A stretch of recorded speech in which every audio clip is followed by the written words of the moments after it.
इन दिनों ये दास थोड़ा सा लाइव नहीं आ पा रहा है, क्योंकि आप भगत भाई बहनों के पास में विनाशकालीन समय से पहले पहले पूजा की सामग्री, भक्ति की सामग्री पहुंचानी है। क्या करेंगे जब लंबे लंबे लॉकडाउन लगेंगे, दुनिया घरों में कैद हो जाएगी। कोरोना तो रिहर्सल थी, आने वाले समय में क्या होगा ये दुनिया ऐसे हिसार जेल में बैठे हुए परम संत को परमात्मा नहीं मानने वाली। जब इस देश और दुनिया के बड़े बड़े नेताओं के घुटने टूट लेंगे, तब ये लोग नाक रगड़ कर हिसार जेल में जाएंगे अपने बाप से माफी मांगने के लिए। तो ये काम इतना आसान नहीं है। घुटने तोड़ेगा परमात्मा, बंदर दिखाएगा दुनिया को, दाने दाने के लिए मोहताज होना पड़ेगा, तब दुनिया को भगवान याद आता है। बकवादों में भगवान याद नहीं आता। तो आने वाले समय में फिर हम क्या करेंगे? गुरु महिमा करेंगे, गुरु के शब्द गाएंगे। हमें तो गुरु कोई कमी रहने नहीं देगा। गुरु का वचन है, घर में 2 दाने होंगे, सुबह आटा भरा हुआ मिलेगा पीपे का रसोई में, तेल का कैन भरा हुआ मिलेगा, गैस सिलेंडर भरा हुआ मिलेगा। आप और हमें तो परमात्मा ना भूखा मर देगा, ना भूखा मरने देगा, ना किसी चीज के भरोसे रहने देगा। जो परमात्मा चाहने वाली आत्मा है, जो गुरु को भगवान मान के साथ संगति से जुड़कर भक्ति कर रहे हैं, और बाकी भाई दाने दाने के लिए रोएंगे, दाने दाने के लिए।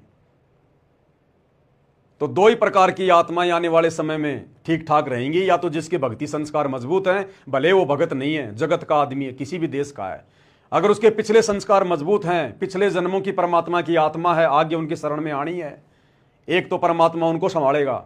और एक वर्तमान में जो गुरु को मानुष ना मानकर, गुरु को परमेश्वर मानकर, अपना आराध्य मानकर, इष्ट मानकर जो भोग लगा रहे हैं, घर घर में उनका आसन लगा दिया, ज्ञान को आधार बनाकर गुरु की गैर हाजिरी में घर को आश्रम बना के भक्ति कर रहे हैं, जैसे आप और हम सत्सेवक भाई बहन, आप और हमारे साथ परमात्मा चमत्कार करेगा।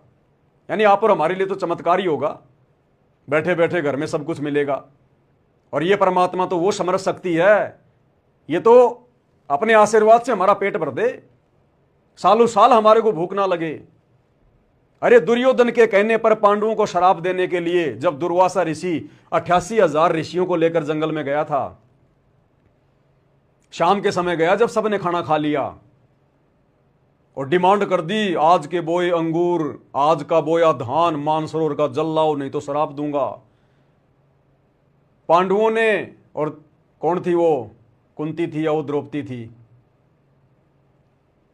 उन्होंने श्री कृष्ण जी को याद किया, क्योंकि उन्होंने श्री कृष्ण जी को अपना गुरु बना रखा था। तो श्री कृष्ण जी तो कहां आना था बेचारा, श्री कृष्ण का रूप बनाकर कबीर परमात्मा सतगुरु रामपाल जी पहुंच गए, क्योंकि गुरु के माध्यम से यह शक्ति काम करती है सारी की सारी। और परमेश्वर ने कहा कि भाई द्रौपदी पहले मुझे कुछ खिला। बोले भगवान खाने का ही तो रोड़ा है, मेरे पास में सूर्य देव का दिया हुआ एक पात्र था, और जब तक मैं भोजन नहीं कर लूं तब तक मैं पूरी दुनिया को भोजन करवा सकती हूं, लेकिन मैंने भी भोजन कर लिया, उसके बाद ये दुर्वासा आया है। अगर भोजन नहीं होता तो आपको याद करने की क्या जरूरत थी। तो परमेश्वर ने कहा श्री कृष्ण रूप में सतगुरु रामपाल जी भगवान ने कि द्रौपदी मेरा विधान है, मैं वो नहीं तोड़ सकता। गीता अध्याय 3 श्लोक 13। जो लोग परमात्मा को भोग लगाए बिना अन्न पकाते हैं, अन्न खाते हैं, वो तो पाप खाते हैं। तो परमेश्वर ने कहा कि ढूंढ द्रौपदी ढूंढ कोई भोजन का किरका, प्रथम करूं भोजन फिर मेटूं ऋषि जन की तृष्णा। तो द्रौपदी ने कहा कि महाराज इस पात्र में जो सूर्य देव के द्वारा दिया गया था, एक साग का एक पत्ता लगा हुआ है। तो गुरुदेव ने कहा कि बेटा इसी को घोल घाल के पिला दे मेरे को।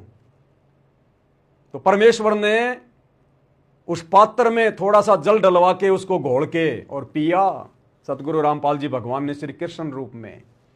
इधर परमेश्वर का पीना हुआ, उधर 88,000 ऋषि और दुर्वासा जो भूख से तड़प रहे थे, जमीन पर गधे की तरह लोट पलेटे मार रहे हैं, भोजन को पचा रहे हैं।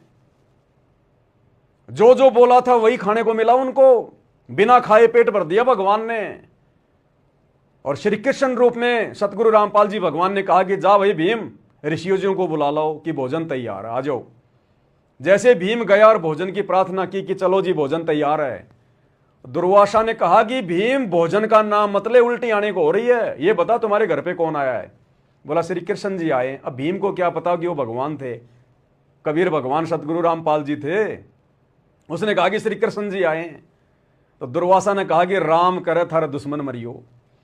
दुर्योधन ने भेजा था पांडवों को श्राप दिलवाने के लिए, और परमात्मा ने उसकी बुद्धि पर बैठकर उसी दुर्वासा से दुर्योधन को श्राप दिलवा दिया। भीम को क्या बोला, राम करे थारे दुश्मन मरियो। अब पांडवों के दुश्मन कौरव उल्टा श्राप दिलवा दिया और बोला भैया हमारा तो पेट फटने को हो रहा है, धन्य हो परमात्मा, हमारा तो पेट फटने को हो गया, वापस जा। तो बिना भोजन खिलाए जब परमात्मा 88,000 ऋषि और दुर्वासा का पेट भर सकता है, तो वो ही तो भगवान कबीर भगवान सतगुरु रामपाल जी वर्तमान में धरती पर प्रकट हैं। इनको तो गैस भरने की जरूरत नहीं, आटे का पीपा भरने की जरूरत नहीं, ये तो वैसे हमारा पेट भर दे। लेकिन परमात्मा यहां के विधान को भी बना के रखता है ताकि काल का कलेजा ना फट जाए। इसलिए भाई और बहनों, आने वाले समय में अनहोनियां होंगी, चमत्कार होंगे। परमात्मा चाहने वाली आत्माओं के साथ में, विशेष आत्माओं के साथ में, और फिर ये दुनिया देखेगी, हक्का बक्का रह जाएगी कि हमारे पास में इतनी संपत्ति, इतना धन, इतना अनाज था, आज खाने को दाना नहीं। और ये सतगुरु रामपाल जी के भगत जो रोज कमाते रोज खाते थे, आज इनके घर में भंडारे कैसे चल रहे हैं। ये खुद तो खा रहे हैं, दुनिया को भी खिला रहे हैं, लंगर बांट रहे हैं। लोग अचंबा करेंगे। तब ये दुनिया हिसार जेल में बैठे सतगुरु रामपाल जी को परमात्मा के रूप में देखेगी। इसलिए भाई और बहनों, आप और हमारे को भगवान ने मौका दे दिया, पहले अपनी पहचान करवाकर। आप और हम भाई बहन संसार की सर्वश्रेष्ठ आत्माएं हैं। ये दुनिया भले हमें कुछ ना माने, कुछ ना जाने, हमें कोई फर्क नहीं पड़ता, और हमें फर्क जो है पड़वाना भी नहीं है। हम दुनिया की नजरों में पागल रह के ही, दुनिया की नजरों में बर्बाद व्यक्ति रहकर ही मोक्ष प्राप्त कर सकते हैं। अगर दुनिया की नजरों में हम महान आदमी बन गए, पैसे वाले आदमी बन गए, बहुत बड़े रईस बन गए, साहूकार बन गए, मान बड़ाई छा जाएगी। जैसे गुब्बारे में हवा भरी नहीं, ऊपर को उड़ा नहीं। तो हमने तो भिखारी बन के, गरीब सा बन के, बावड़ा सा बन के अपनी भक्ति को सफल करके यहां से निकलना है। हमने दुनिया को दिखाना नहीं है कि हम धनवान हैं, पैसे वाले हैं, ये है वो है, कुछ नहीं है। जैसा भगवान दे रहा है, खाना पीना रहना सहना, उनकी मौज उनकी मर्जी। महल में रखे तो उनकी मर्जी, झोपड़ी में रखे तो उनकी मर्जी, रोड पे रखे तो उनकी मर्जी, करोड़पति बनाए तो उनकी मर्जी। हम रहेंगे वही भगत, उनके कुत्ते। हमारी औकात हमें भगवान ने पहले समझा दी कि अपनी औकात को अपनी लिमिट को पार मत करना। तुम 2 कोड़ी के जीव हो, अगर मैं तुम्हें न मिलता